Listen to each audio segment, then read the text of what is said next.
ആ പയ്യന്റെ പേരെന്താന്നാ പറഞ്ഞത്? ഓറസ്. എന്താ? ഓറസ്. ഓറസ്. വീട്ടിലാരെങ്കിലും മരിച്ചുപോയാൽ കുറച്ച് ഇമോഷൻസ് ഒക്കെ ഉണ്ടാവില്ലേ സാർ? പക്ഷേ കുറച്ച് നാൾ കഴിയുമ്പോൾ ആ ഇമോഷൻസ് ഒക്കെ കുറഞ്ഞ് അവൻ ജോലി തിരിച്ചു കയറുമെന്ന് വിചാരിച്ചതാ. പക്ഷെ അവൻ നമ്മൾ പോകുന്ന അതേ റൂട്ടിലാണ് പോകുന്നത്.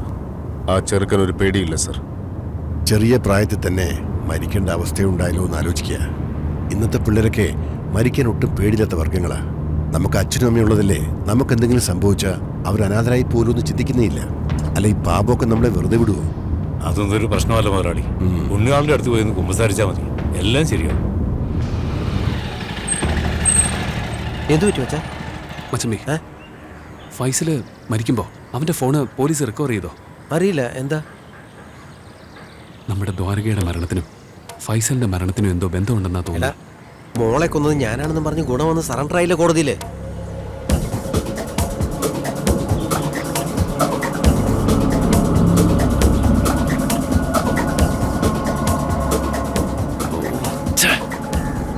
രാത്രിയിൽ അവളെ കാണാതാവുന്നു.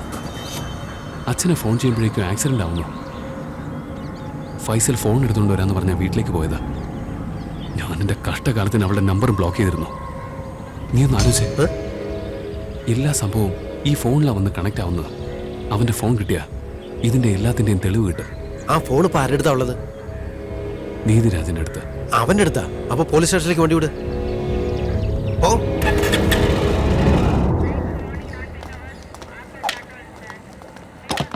അത് നമുക്ക് നോക്കാന്നേ.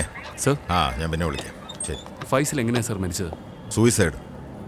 സൂയിസൈഡ് എന്ന് എങ്ങനെയാ ഉറപ്പിച്ച് പറയാൻ പറ്റുന്നത്? ഡോക്ടർ സർട്ടിഫിക്കറ്റ് ഒന്നുമില്ല, പിന്നെന്താ? സാർ, അതുപോലത്തെ എത്ര സർട്ടിഫിക്കറ്റ് നിങ്ങൾക്ക് വേണം? സർ, ഫൈസൽ സൂയിസൈഡ് ചെയ്താണെങ്കിൽ അതിന്റെ മോട്ടീവ് കണ്ടുപിടിച്ചായിരുന്നോ? ഫൈസലിന്റെ ഫോൺ തരൂ സർ. ഫോൺ റിക്കവർ ചെയ്തില്ല മോനെ. ഒരുത്തൻ മരിച്ചു കഴിഞ്ഞു, അവന്റെ ഫോൺ മിസ്സായിരിക്കുക. രണ്ടുപേര് അവന്റെ വീടിനുള്ളിൽ വന്നിട്ടും പോയി. എങ്ങനെയാ സർ സൂയിസൈഡ് എന്ന് പറഞ്ഞ് കേസ് ക്ലോസ് ചെയ്യുന്നത്? ആ ചാഗ്ലാസ് താഴെ വെച്ചിട്ട് നിങ്ങൾ ആ കേസ് റീഓപ്പൺ ചെയ്യും. മോനെ, ഗ്ലാസ് വേണേ വെച്ചേക്കാം. അല്ല, നീ പറയുന്ന പോലെ കേസൊന്നും റീഓപ്പൺ ചെയ്യാൻ പറ്റില്ല. ആദ്യം മേലുദ്യോഗസ്ഥനെ അറിയിക്കണം, അവരുടെ പെർമിഷൻ വാങ്ങണം. അങ്ങനെ പ്രൊസീജിയേഴ്സ് ഒരുപാടുണ്ട്. പോലീസ് ചേരാൻ പോവല്ലേ? നിന്റെ അച്ഛൻ ഈ പോലീസ് സ്റ്റേഷനിൽ കുറെ കാലമായില്ലേ? അവനോട് ചോദിക്കേ, പറഞ്ഞുതരും. മോനെ, ഇതൊക്കെ ഞങ്ങൾ നോക്കിക്കൊള്ളാം. ഇനിയൊരു പക്ഷേ നീ പറഞ്ഞ പോലെ രണ്ടുപേര് വന്നിരുന്നെങ്കിൽ അവന്മാരെ കണ്ടുപിടിച്ച് കയ്യും കാലും അടിച്ചൊടിച്ച് നിയമത്തിനു മുമ്പിൽ കൊണ്ടുവരേണ്ടത് എന്റെ ഉത്തരവാദിത്വമാണ്. അത് നിങ്ങളെ കൊണ്ട് പറ്റില്ല സർ. എന്തുകൊണ്ട് പറ്റില്ല? കാരണം അവൻ മരിച്ചുപോയി. നിങ്ങൾ പറഞ്ഞതുപോലെ ഞാൻ ഡ്യൂട്ടിയിൽ ജോയിൻ ചെയ്യാൻ തന്നെ പോവാ. പക്ഷെ അതിനു മുമ്പ് എന്റെ അനിയത്തിയുടെ മരണത്തിനും ആ പയ്യന്റെ മരണത്തിനും ഉത്തരവാദികൾ ആരാന്ന് ഞാൻ അന്വേഷിച്ച് കണ്ടുപിടിക്കാൻ പോവാ. നിങ്ങൾക്ക് ദൈവത്തിൽ വിശ്വാസമുണ്ടോ? ഉണ്ട്. ഇതിന്റെ കാരണക്കാരാരാണെന്ന് ഞാൻ കണ്ടുപിടിക്കാൻ പാടില്ലെന്ന് നന്നായി പ്രാർത്ഥിച്ചു.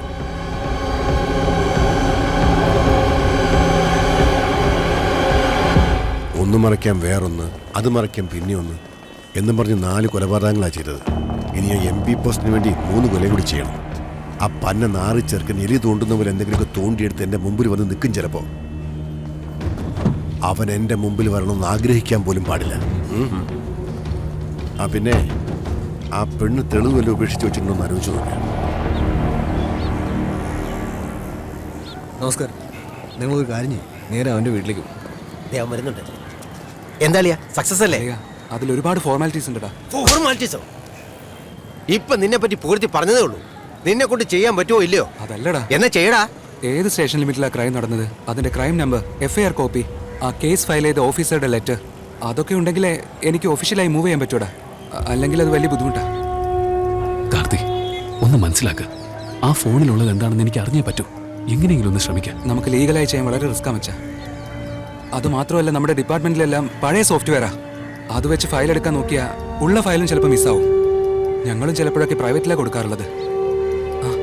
ഹാക്കേഴ്സ് അവരുടെ അടുത്ത് എല്ലാ അഡ്വാൻസ് സോഫ്റ്റ്വെയർസും ഉണ്ടാവും. ശരി, ദ്വാരക അവസാനമായിട്ട് ഫോണിൽ സംസാരിച്ച ടവറിന്റെ ലൊക്കേഷൻ അറിയാൻ പറ്റുമോ? എന്താടാ, ഇതിനും മേലുദ്യോഗസ്ഥരുടെ പെർമിഷൻ വേണമെന്നാ? എല്ലാത്തിനും പെർമിഷൻ വാങ്ങാൻ പോയാലേ ഇതുപോലെ ദിവസം ഓരോന്ന് ചാവൂടാ. ശരി, അത് പോട്ടടാ. നമുക്ക് ആദ്യം പോയി ഹാക്കറിനെ കാണാം.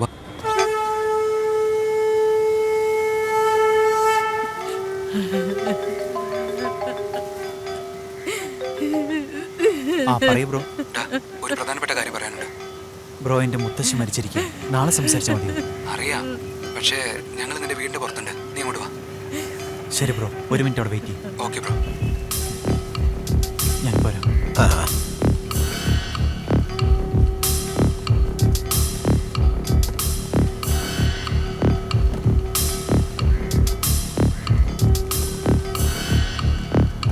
സോറി ബ്രോ, ഒരു ചെറിയ എമർജൻസിലാ, അതാ ഈ ടൈമിൽ ബുദ്ധിമുട്ടിച്ചേ. ഇതെൻ്റെ ഫ്രണ്ട്സാ. ഹായ് ബ്രോ, എന്താ കാര്യം? ഇവൻ്റെ അനിയത്തിയുടെ ഫോണും അവളുടെ ബോയ് ഫ്രണ്ടിൻ്റെ ഫോണും തമ്മിലുള്ള എല്ലാ കോൺവെർസേഷൻസും ഞങ്ങൾക്ക് ആവശ്യമുണ്ട്. എന്താ നിങ്ങൾ ഈ സമയത്താണോ? ശരി, നിങ്ങൾ അനിയത്തിൻ്റെ ഫോൺ താ. Phone missing. അങ്ങനെയാണെങ്കിൽ പ്രയാസമാണ് ബ്രോ. അതല്ല, വളരെ അർജന്റാ ബ്രോ. എന്ത് മെസ്സേജ് ആണെന്ന് അറിയാൻ അനിയത്തിരുത്തി ചോദിച്ചാൽ പോരെ? അവന്റെ അനിയത്തി മരിച്ചുപോയി.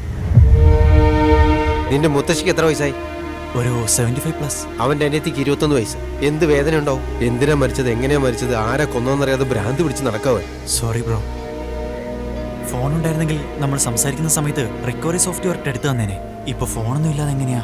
അല്ല, നിങ്ങൾക്ക് തന്നെ അറിയില്ലേ എത്ര വലിയ പ്രോസസ് ചെയ്തെന്ന്? അറിയാം ബ്രോ, ഞങ്ങളെ കൊണ്ടത് പറ്റും. ഒന്ന് ട്രൈ ചെയ്തൂടെ? ബ്രോ, ഇപ്പൊ നമ്മൾ നെറ്റിൽ എന്തെങ്കിലും ഒന്ന് സെർച്ച് ചെയ്താൽ ആ ഡേറ്റാബേസിൽ പോയി സേവ് ആകും. ആ ഡേറ്റ ചെന്ന് കിടക്കുന്നത് ക്ലൗഡിലായിരിക്കും. പിന്നെ ഈ ക്ലൗഡിൽ വന്നാൽ നിങ്ങൾ പറയുന്നൊന്നും ഞങ്ങൾക്ക് മനസ്സിലാവില്ല. എപ്പോ എടുത്തുതരാൻ പറ്റും? രാവിലെ 7 മണിക്ക് തന്നെ ബോഡി എടുക്കും. അടക്കം കഴിഞ്ഞിട്ട് എടുത്തെന്നാ പോരെ? ശരി, ഓക്കെ, താങ്ക്സ്. അളിയ, ദ്വാരകയുടെ ഫോൺ അവസാനമായിട്ട് ചെങ്കൽപ്പേട്ടിലെ പറന്നൂർ എന്നൊരു ഫോറസ്റ്റ് ഏരിയയിലാണ് സിഗ്നൽ കാണിച്ചത്. പറന്നൂർ ഫോറസ്റ്റോ?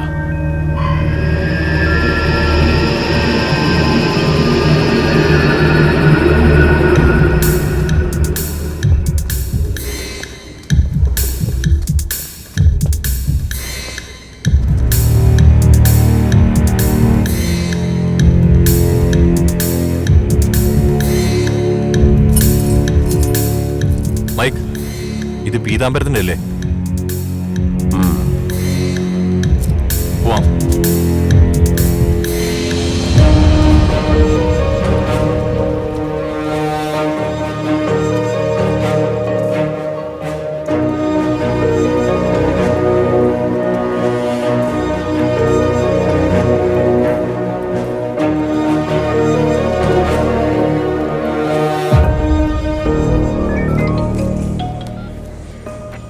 പറയൂ ബോർസേ.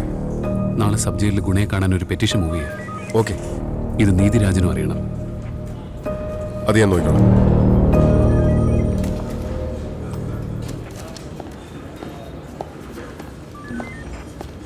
ഇവന്മാർക്കൊന്നും വേറെ പണിയില്ലെന്ന് തോന്നുന്നു.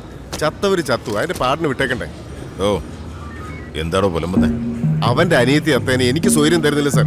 ആ ഗുണയെ കാണാൻ വേണ്ടി ജയിലിലേക്ക് റിക്വസ്റ്റ് കൊടുക്കണമെന്ന്. ഞാനെന്താ ഒരു ജോലിക്കാരനാ? ഓടോ.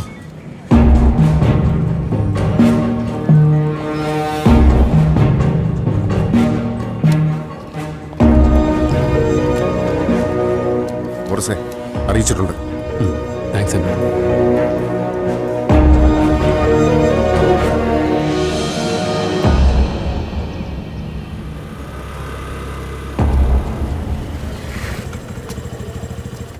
ആരെ കാണണ്ടേ? സാർ, ഗുണയൊന്ന് കാണണം. ആ പെണ്ണ് കേസിപ്പെട്ട് അകത്ത് വന്നില്ലേ, അവനാണാ? അതെ. നിനക്ക് വേറെ പണിയില്ലടാ. രാവിലെ തന്നെ തിന്ന ചോറിൽ മണ്ണ് വാരിയിട്ടവനാ.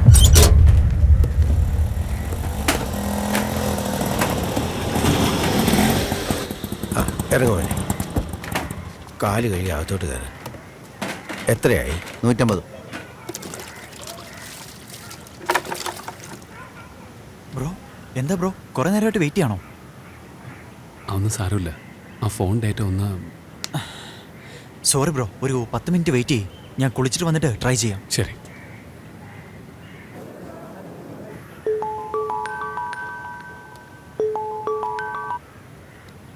പറയും മച്ചമ്പി. രാവിലെ ജയിലിൽ ഗുണ ഷോക്ക് അടിച്ച് മരിച്ചു. എന്താ മച്ചമ്പി പറയുന്നേ? ചത്തുപോയെന്ന്. ബ്രോ, ഞാൻ തിരിച്ചു വിളിക്കാം. കിട്ടിയോ? സോറി ബ്രോ, ഞാനിതൊരു നിസ്സാര കാര്യമാണെന്ന് വിചാരിച്ചേ. പക്ഷേ എനിക്ക് മുൻപേ ആരോ സെർവറിൽ കയറി എല്ലാം ഡിലീറ്റ് ചെയ്ത് കളഞ്ഞു. ആരോ ഒരാൾ ഇത് നിങ്ങൾ കാണരുതെന്നും കേൾക്കരുതെന്നും വിചാരിക്കുന്നുണ്ട്.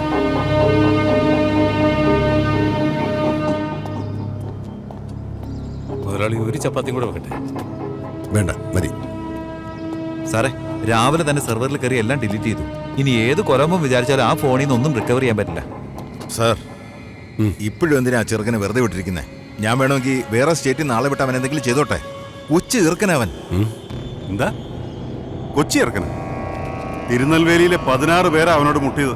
അറിയാലോ, ഇതുവരെ ഒരുത്തം പോലും ഹോസ്പിറ്റലിൽ നിന്ന് ഡിസ്ചാർജ് ചെയ്ത് വീട്ടിലേക്ക് പോയിട്ടില്ല. അവനെ തൊട്ടാ പിന്നെ കൊന്നേക്കണം, ഇല്ലെങ്കിലേ അവൻ എവിടെയാണെങ്കിലും വന്ന് തീർക്കും. നിധി, സാർ, എലിയെ ഓടിക്കുന്ന പാമ്പാണോ അപകടം, അല്ല പാമ്പിനെ ഓടിക്കുന്ന എലിയാണോ അപകടം? പാമ്പാണ് സാർ അപകടകാരി. അല്ല, എലിയാണ് അപകടം പിടിച്ചത്.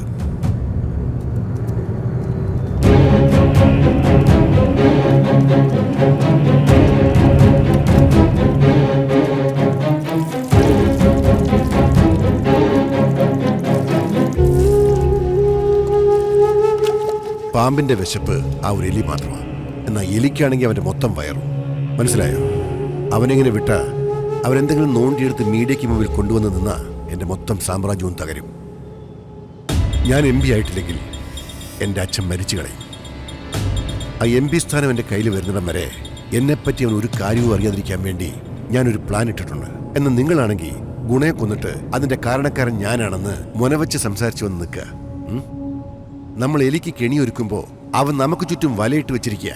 അതറിയാതെ നീയാ പോയി അകപ്പെട്ടത്. അപ്പം ഞാൻ അകപ്പെടുവോ സാർ? ആദ്യം നീ, അതിനുശേഷം അവൻ, അതും കഴിഞ്ഞാ ഞാൻ. ഇതിൽ നിന്ന് രക്ഷപ്പെടാൻ വേറെ വഴിയൊന്നുമില്ല സാർ? ഉണ്ട്, ഒരൊറ്റ വഴിയാണുള്ളത്. അവസാനമായിട്ട് ഒരു കൊലപാതകം കൂടി ചെയ്യും. ദയവ് ചെയ്ത് അതങ്ങ് ചെയ്തേക്ക് സാർ. റിട്ടയർ ആകാൻ പോകുന്ന സമയത്ത് കാശിന് ആർത്തി കൂടി ആവശ്യമില്ലാത്തൊക്കെ ചെയ്തു പോയി സാർ. ഡിപ്പാർട്ട്മെന്റിൽ നിന്ന് പിരിഞ്ഞു പോകുമ്പോൾ നല്ല പേരോടെ പോകാനുള്ള ഏർപ്പാട് ചെയ്യണം സാർ.